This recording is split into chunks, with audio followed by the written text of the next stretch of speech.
Ya, anak-anak, hari ini kita akan melanjutkan materi zakat yang minggu lalu kita pelajari. Setelah minggu lalu, anak-anak berdiskusi secara aktif di grup, menyampaikan pendapatnya tentang pengertian zakat, tentang istilah-istilah zakat, tentang dalil hukum atau dasar hukum zakat. Ya, terima kasih sekali atas keaktifannya. Pak Guru berharap seterusnya keaktifan tersebut terus dijaga dan kompak selalu ya, tetap semangat belajar dari rumah. Nah, hari ini Pak Guru sampaikan materinya, kilasannya. Materinya adalah zakat, infak, dan sodako. Nah, sebagai awalan, Pak Guru ingin menyampaikan suatu fakta bahwa ternyata zakat itu tidak hanya zakat fitrah yang kita keluarkan saat menjelang hari raya. Ada juga zakat yang kita keluarkan di luar waktu menjelang hari raya, yaitu zakat mal atau zakat harta. Manakala harta kita sudah mencapai satu nisab, maka kita terkena kewajiban untuk mengeluarkan zakat mal. Hanya saja kita lebih sering mendengar istilah zakat fitrah dan mungkin penyalurannya pun kita lebih sering melakukan zakat fitrah. Tapi yang perlu diingat, dua-duanya itu sama-sama wajib.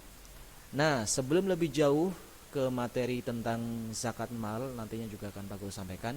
Hari ini kita fokus terlebih dahulu dengan materi zakat fitrah.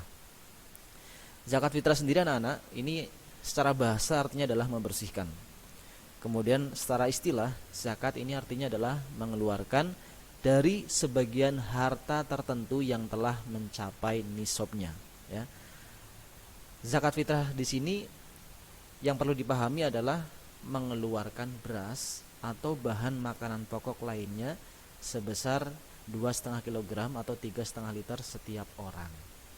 Di sini yang menarik adalah yang perlu anak-anak perhatikan, mengeluarkan beras atau bahan makanan pokok lainnya, atau bahan makanan pokok lainnya. Artinya boleh manakala anak-anak berzakat menggunakan selain beras, ya, perlu dipahami. Misalnya anak-anak tinggal di suatu negara yang di situ bahan makanan pokoknya adalah jagung, maka anak-anak boleh zakat menggunakan jagung. Atau misalnya gandum, maka boleh zakat dengan gandum. Karena kita di Indonesia yang mana makanan pokoknya adalah nasi yang bahannya dari beras, maka kita zakatnya menggunakan beras. Kemudian 3 istilah dalam zakat. Minggu lalu anak-anak sudah menyampaikan pendapatnya dan semuanya betul bahwa istilah-istilah tersebut artinya sesuai dengan yang sudah selama ini kita kenal. Yang pertama ya, kita ulangi lagi, yaitu muzaki. Muzaki artinya adalah orang yang dikenai kewajiban zakat, atau orang yang mengeluarkan zakat itu disebut muzaki. Kemudian amil. Amil adalah orang yang mengelola zakat. Tetapi yang perlu digarisbawahi di sini bukan hanya orang, tapi juga bisa berupa lembaga yang mengelola zakat, seperti misalnya Basnas. Ada juga di situ zakat yang dikelola oleh lembaga tertentu ya, seperti Lazisnu atau Lazismu juga ada ya. Macam-macam pengelola zakat untuk saat ini. Intinya mereka mengelola zakat dan juga menyalurkannya kepada orang-orang yang tidak mampu. Kemudian mustahik. Mustahik adalah istilah untuk orang yang berhak menerima zakat. Nah, ketiga istilah ini anak-anak harus paham tupoksi, tugasnya, dan perbedaannya ya. Sekarang pertanyaannya, siapakah yang wajib membayar zakat? Dari pertanyaan ini kita muncul ada beberapa jawaban. Yang pertama adalah tentu yang beragama Islam, laki-laki maupun perempuan, sejak usia bayi, anak-anak, bahkan sampai lanjut usia, semuanya terkena kewajiban zakat. Kemudian memiliki penghasilan yang cukup, artinya cukup untuk kebutuhan sehari-hari, dan zakat fitrah ini yang untuk anak-anak otomatis menjadi tanggungan orang tuanya. Dan yang ketiga, orang itu masih hidup sampai akhir bulan Ramadan, maka dia terkena kewajiban zakat fitrah ya. Termasuk misalnya ada seorang anak lahir pada malam takbiran, yang mana itu masih bulan Ramadan kan. Nah, itu misalnya masih terkena kewajiban zakat. Orang tuanya harus menanggung zakat bayi yang baru lahir tersebut. Nah, selanjutnya yaitu tugas amil zakat. Amil zakat di sini adalah petugas pengumpul zakat yang tadi sudah Pak Guru sampaikan ya. Mereka bertugas untuk menyalurkan kepada orang-orang yang tidak mampu. Nah, biasanya para amil zakat ini membagikan zakat fitrah menjelang Idul Fitri. Agar apa? Agar orang yang tidak mampu dapat ikut bergembira saat hari raya. Paling tidak pada hari raya mereka tidak kesusahan istilahnya ya. Nah, selanjutnya anak-anakku semua yang dirahmati Allah, dalam Quran surat At-Taubah ayat 60 yang minggu lalu juga sudah anak-anak sebutkan, bahwa inilah dalil atau dasar hukum yang menjadi petunjuk orang-orang yang berhak menerima zakat itu siapa saja. Itu ada beberapa golongan. Golongan itu dikenal dengan istilah 8 asnaf. 8 asnaf ini siapa saja? Yang pertama adalah orang fakir. Yang kedua adalah orang miskin. Yang ketiga adalah mu'alaf. Yang keempat gharim. Yang kelima fisabilillah. Yang keenam mu'alaf.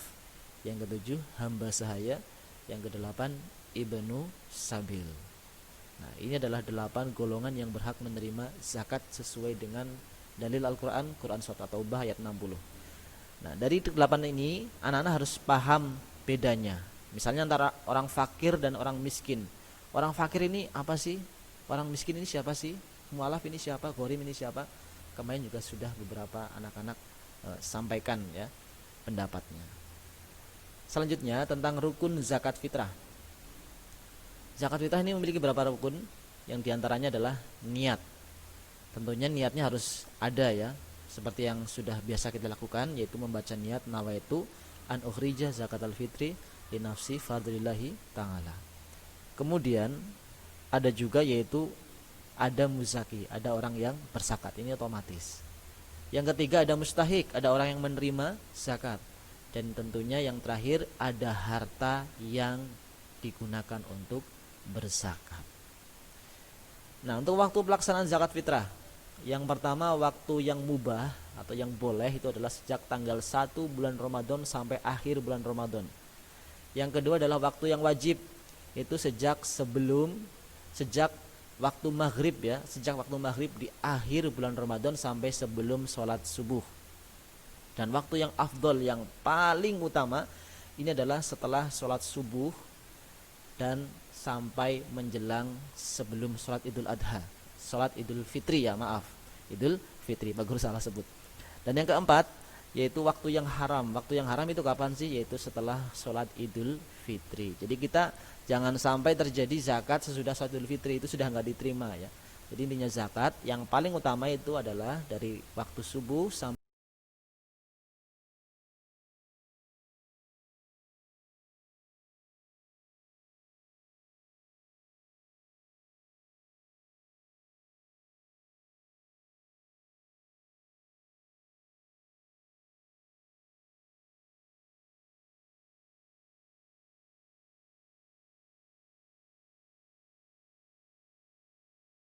di sini soalnya Pak Burhan memiliki seorang istri dan 3 orang anak. Berarti ada berapa orang? Nah, jumlah keluarga Pak Burhan adalah 5 orang, termasuk Pak Burhannya ya. Yang lalu sering Pak Guru menjumpai kesalahan, salah menghitung hanya karena kepala keluarganya tidak ikut dihitung karena lupa. Misalnya Pak Burhan memiliki seorang istri dan 3 orang anak, akhirnya cuma dihitung 4. Pak Burhannya nggak ikut dihitung, nah itu udah salah ya. Jadi 5-5-nya dihitung. Kemudian nisabnya itu berapa sih? Kalau tadi di panduan ada 2,5 kg per orang, berarti cara menghitungnya adalah jumlah orang dikali nisab beras per orang. Nah, setelah kita tahu ya jumlah orang dan nisab per orangnya berapa, kita hitung ya. Jumlah orangnya ada 5 dikalikan 2,5 kg beras. Jadi ketemunya 12,5 kg.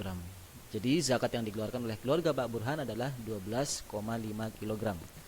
Anak-anak ini adalah contoh kasus dari keluarga Pak Burhan tentang penghitungan zakat fitrah.